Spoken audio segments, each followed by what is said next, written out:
40s. Gotta go around the horn. Faster. Wait.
Hopefully you guys enjoyed that small little edit. I enjoy making edits like that whenever I get the time and opportunity to, because I don't want to make it a constant thing just because it allocates a lot of my time. But you guys can let me know your thoughts and opinions on the intro. If you guys want to see it semi here and there, I definitely can. But in today's video, we're going to be talking about the Storm teasers, and the Storm teasers were exclusively given to me to cover on the channel. So shout out to KI, shout out to Emma, shout out to Cam for allowing me to do something like this. Now, originally I was given Ice teasers, and I was lucky enough to swap with Ace JJ.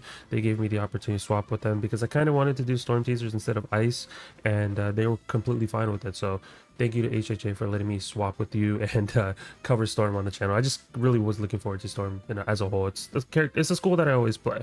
I know at times I switched to my Fire for Skull and Incendiate, but originally my first character playing was a Storm Wizard. Now in game I do have my my current badge on, which is Nerf Storm, and hopefully it's on theme for today's video, I guess. I don't know, you guys can tell me. But let's get straight into it and let's start talking about shadow packs. I'm gonna try not to make this video too long. I know in the past some videos do get long, but it's because some of the community just doesn't understand certain systems, and I really want to try to like hammer down and explain everything to my best of my abilities without adding too much fluff. And I've realized it's been helping a lot of people, and a lot of people do enjoy it, and I know there's a select few who don't enjoy it, and I'm sorry. I try my best to balance it between everybody. So shadow packs, let's start off with the transformation as well as the creature. What the transformation is doing, it's doing a 45% outgoing damage, and then you do get one storm pip, as well as the shadow pact is having charms on the player, which is you on self. Now the system that how shadow packs work is already explained in that little section down below. Hopefully you get a good understanding of that. It's very straightforward. I try to summarize it to the best of my abilities.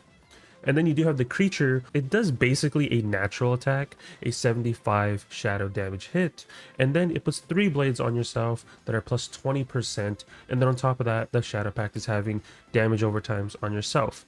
Now originally the creature that was teased a while back was a version of Nova, but majority of you guys already know by now that Nova was given to Myth. So all they did was just swap the creature and the transformation. They didn't change the spells or whatnot. They just literally just swapped the creature and whatnot with each other. So that's why Strike is given to Storm, and it kind of fit their whole theme. So that's why they did it that way. You guys let me know what you guys think of Strike and Dark Strike. I personally like Dark Strike as well as Shadow Strike. Shadow Strike a little bit more because the fact is there are certain fights in the game where you can't blade, you cannot aura, And for that reasoning, you can use Shadow Strike just to get a damage increase. Now, the one issue is I'll have to test this, is will this activate blade cheats? For example, bubbles, whenever you do cast them in advanced combat, they do activate blade cheats. And Shadow Strike might do the same thing, and if that's the case, it might be a net loss and better to do something else in that fight instead. But if it doesn't activate any cheats, I'm going to be using it regardless of the Shadow Pact. It's still helping me in that fight. So I think that's completely fine, at least for me. For PvP players, you guys might have your different viewpoint. But at least for me, when it comes to advanced combat, if I'm allowed to use it, I definitely am. And if it hopefully doesn't activate any cheats. But when it comes to Dark Strike, there's other spells in the library that kind of do something similar. And I kind of will enjoy a little bit more. That's just my opinion, but you guys can let me know what you guys think in the comments down below. Now let's move on to the combination section of how the fusion works and whatnot, and how it look like in game. Now, of course, we do have the current path of glow bugs shown in the image, where it talks about the original glow bugs that currently does 1040, and then we do have the advanced combat slash PvP variation of glow bugs, which does 630, as well as those weaknesses. Now, that's a mock image in the bottom left of what it would look like if you had everything correctly in your hand, and of course if you had the fusion formula trained.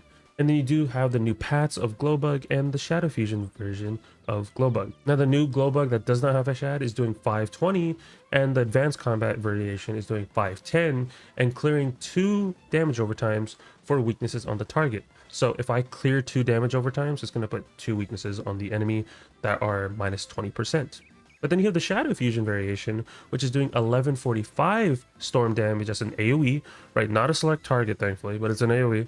And then the damage over time is the Shadow Pact. So you gotta have damage over times on yourself. If not, you lose 5% of your max HP per failure of the pact. You are starting at 0%. I hear a lot of people saying you're starting at 15% lash and you're trying to minus it. No, you're actually starting out at 0% lash, and every time you fail the pact, you are getting minus 5% of your max HP based upon the system that was explained in the previous slide. So just remember that. And then you do have the advanced combat variation of Glowbugs, which is doing a hefty 885 storm damage, and it proceeds to put 3 negative charms on the enemy that are minus 30% weaknesses. And then the Shadow Pact, of course, is having damage over times on self. The good thing is with this whole Shadow Pact system and like the fusions, you can pick the outcome of your fusion. So for example, if I want to combine the 520 AoE Glowbugs with Dark Strike, I can have the outcome as the advanced combat variation of Glowbugs. Even though I picked the variation that's not allowed in advanced combat, if I just wanted the other variation in casual PvE, I can. So that's the one cool thing I like about this. You're able to pick the fusion path that you want without being restricted to a certain path. So I think that's a good thing that they did add. Now, I know a lot of people are going to ask about the AoE. Is this a good AoE? We will talk about that in a second. But there's one main thing I do want to preface that I don't hear a lot of, and I'm hoping that people talk more about it, which is fusion spellments. Yes, a daunting thing that I didn't think that would happen anytime soon has happened, and I've talked about it in my previous videos when I reacted to everyone else's teasers. Fusion spellments is going to make players have to farm more spellments. So the traditional tier 5 system, if you went from tier 1 to tier 5, is 685 spellments. So if I wanted to max out Rusalka, it's going to take 685 spellments. Now, if I wanted to tier up a spell from 1 to 3, it's 190 spellments. Now, keep in mind, let's say I want to go into a method of, let me max out Rusalka. So if I wanted to max out Rusalka and have the max variation of the fusion version, in total, you will need 875 spellments altogether. Now, it depends on the player you are. If you grind spellments like crazy, this might not be an issue to you. You might have a bunch of excess spellments just lying around, and this is not an issue for you. But if you're someone that hasn't done any of that, you're probably wondering, like, this is way too much spellments. So you can decide for yourself if you think this is a good or bad change. Y'all can let me know in the comments down below. But the question I did ask them was, can you elaborate on the spellmental paths for fusions and shadow enhanced spells? Are we going to have to farm even more spellments now? And then the answer that was given to me was, the spellment used to upgrade the shadow enhanced version will be separate spellments, which is created by using a spellment of the base version. So We don't know how that's going to work with what stuff we're going to combine, but that's a thing. And then with Spell Fusion, you're making a new spell out of 2 component spells. So all 3 have potential to have tiers. But in this case, we don't plan on adding Spellmental paths to Shadow Creature spells. So, I mean, that's just a huge note to just drop on you guys and just let you guys, you know, think about that for a second.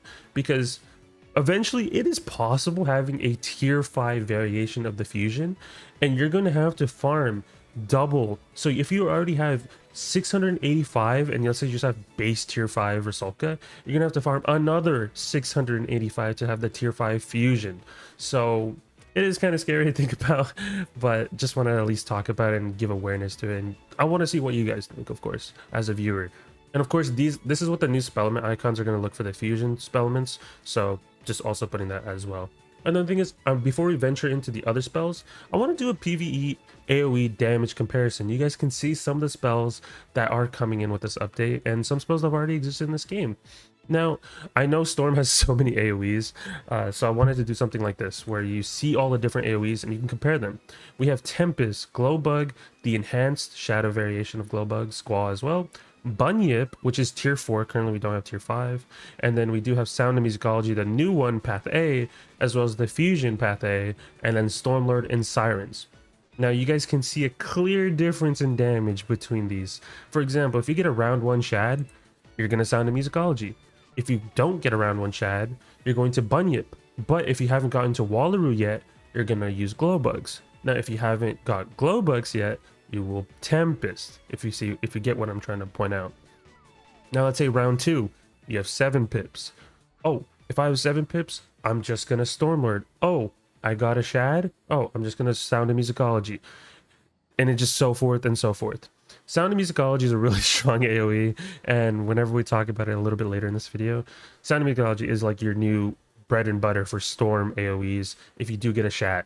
Now this is assuming if the Shad gauge gets changed and whatnot, which I'm hoping, but Sound and Musicology is going to be a really good staple for Storms when it comes to like round 1 AoEs and possible round 2 AoEs. So just putting that out there if the Shad gauge can be semi-consistent. Now that we got all that stuff out the way, let's talk about some other spells now. So let's start off with Rusalka. Now the new Rusalka that does not have a Shad at max tier Path A is doing 745 damage, and then it has the potential of giving you a random blade. It might be a 15, 45, or 60.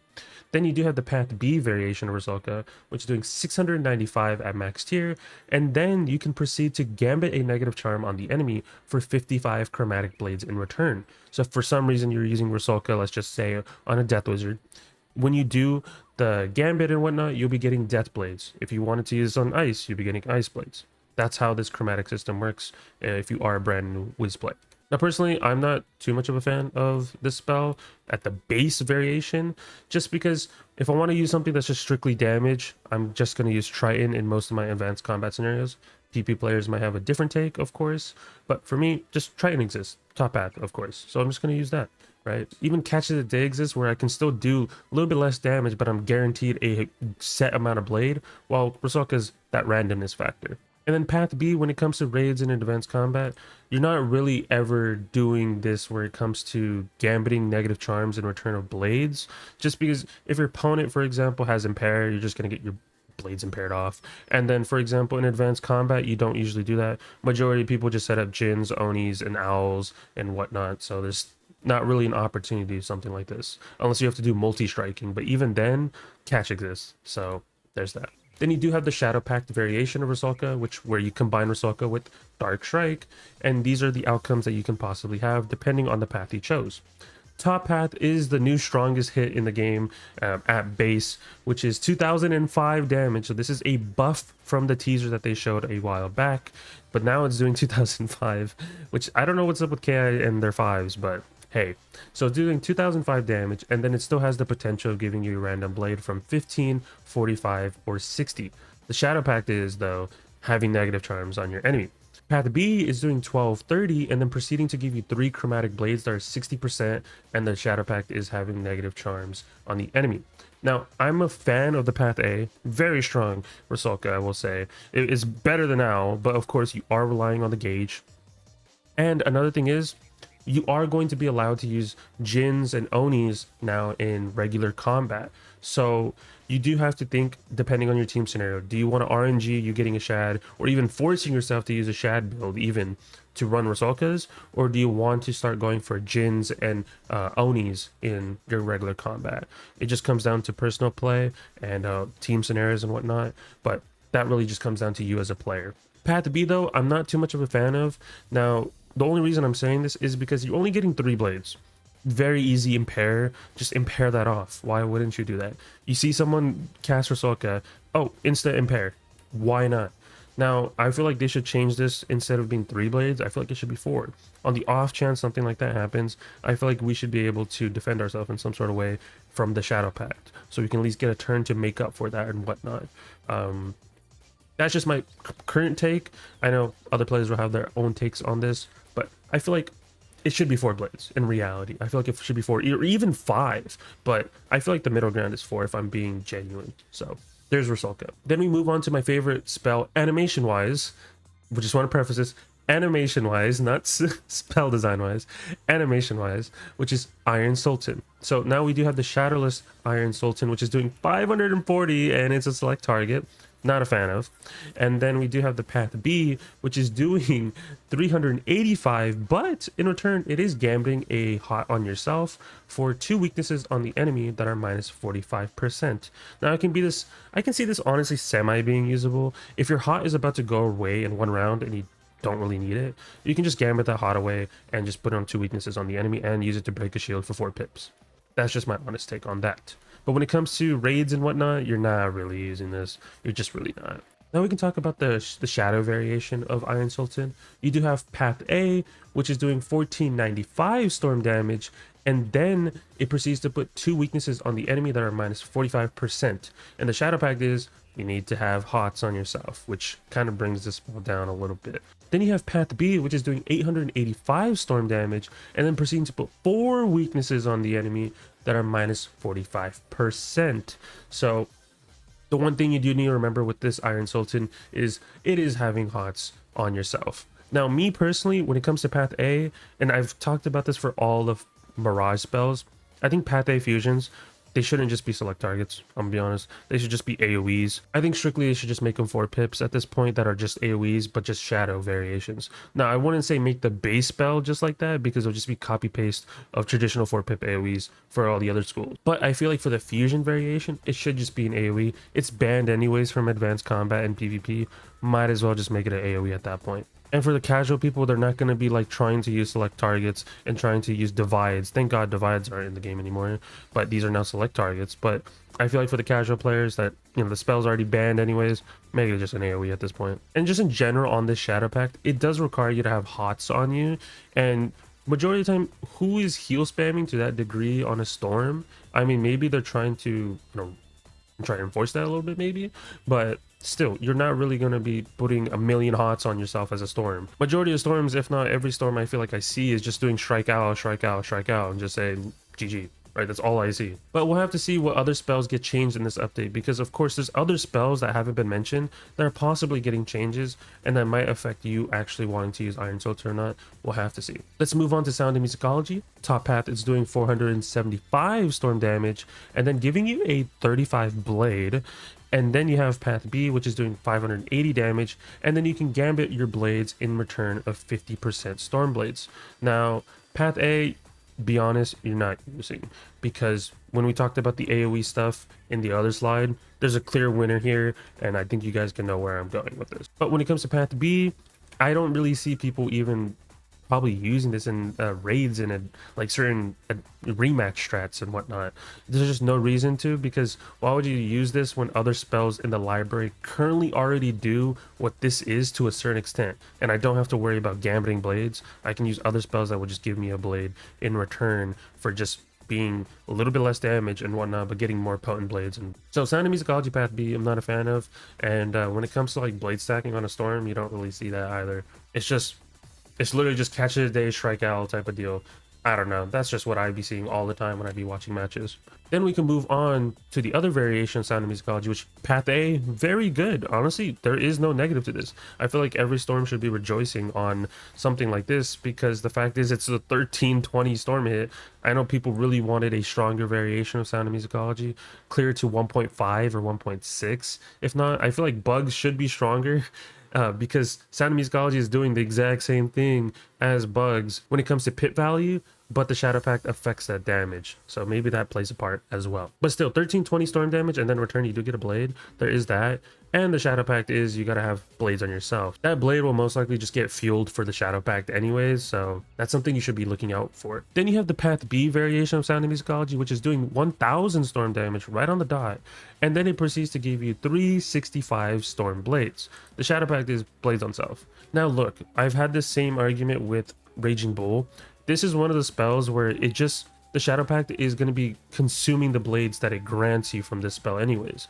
If not, if someone impairs your blades off, or if not they clear your blades off, whatnot, you have to react with a tri-blade or something like that, or even a hit that gives you multiple blades back to make sure that you're not taking damage from the Shadow Pact. So I'm not going to be leaning towards this Path B variation of the Sound of Musicology, just because you're consuming the thing that it grants. And if somebody clears the thing that it grants, you have to reapply that back. If not, you're going to be losing a lot of your HP over time. Then we move on to the last spell that's getting changed for Storm, which is Dark and Stormy. Now, Dark and Stormy, the new one specifically, is doing 670 storm damage, and then it proceeds to give you a 450 healing over time. Now, if you've seen some of the spell changes in the upcoming update, you can kind of think that this is kind of similar to another spell that's getting changed. Very surprised. And then you have Path B, which is doing 765 storm damage. Then it proceeds to gambit up to 3 negative charms on the enemy for a 540 healing over time that lasts 5 rounds. Now I'm assuming whenever you gambit multiple negative charms, it's probably just going to be increasing the potency of the heal. I doubt it would give you multiple heals. That would be kind of broken. And every heal that's been kind of majority like that written like this has been the same way. The potency of the heal will be stronger, but when it comes to the actual like heal, will you get more healing over times? I don't think so, unless they change something that I don't know about. Then we do have the shadow variation of Dark and Stormy, which top path, what it's doing 1590 storm damage and proceeds to give you a 1350 hot that lasts 5 rounds. But the Shadow Pact is having negative charms on the enemy, which is kind of annoying. And then you do have the Path B, which is going to be used for advanced combat people, which is 1290 storm damage, as well as 2 hots that last 5 rounds that are doing 1920. Now, when it comes to this spell, I know some people are going to be like, that heal looks really good and whatnot, but someone can swap that hot. Someone can clear that hot. And if somebody steals it, well, the new Divum spell exists where you can just steal it back and extend it. So there are things you do have to worry about, but at the same time you're also having to worry about that. And then on top of that, make sure that you maintain those negative charms on the enemy. If not, you will be losing 5% of your max HP per round you fail that. So you are going to have to manage a lot of things if you are going to try to pull off a Dark and Stormy. But my thing is, why Dark and Stormy when you can just use the new Berry Surprise without having to run the risk of the Shadow Pact at all? But that's just my current opinion, at least. But those are all the shadow spell changes, and of course the creature, and as well as the transformation when it came to Storm. Now you guys let me know your thoughts and opinions down below. Of course, have some discussion and whatnot, because I'm genuinely curious at what other people think. Of course, when it came to PvE, there's a lot of good changes. Like, of course, you guys saw Sound of Musicology doing a good amount of damage, as well as providing a blade. I think some of the numbers should be tweaked to a certain extent. Don't get me wrong. But when it comes to advanced combat, I'm really going to miss Path B Iron Sultan. That's just a personal preference, but I enjoyed being able to put a negative aura on the enemy. But now that's no longer a thing, and now it's doing what I showed in this video. I'm honestly looking forward to the Darkmoor update. There's plenty of spells being changed. We haven't even seen what the Darkmoor spells actually look like, the new ones, of course, not these which are given to the creators, but like the actual Darkmoor spells that you get for level 180. I'm curious at what hanging effects that they're going to do, what effects and whatnot that they're going to be doing. I'm excited to look at what the spells are actually going to look like too, and a lot of good things to look forward to in the game. But that is it for me. Leave a like, subscribe, all type of stuff, and I'll catch you guys in the next one. Peace out, guys.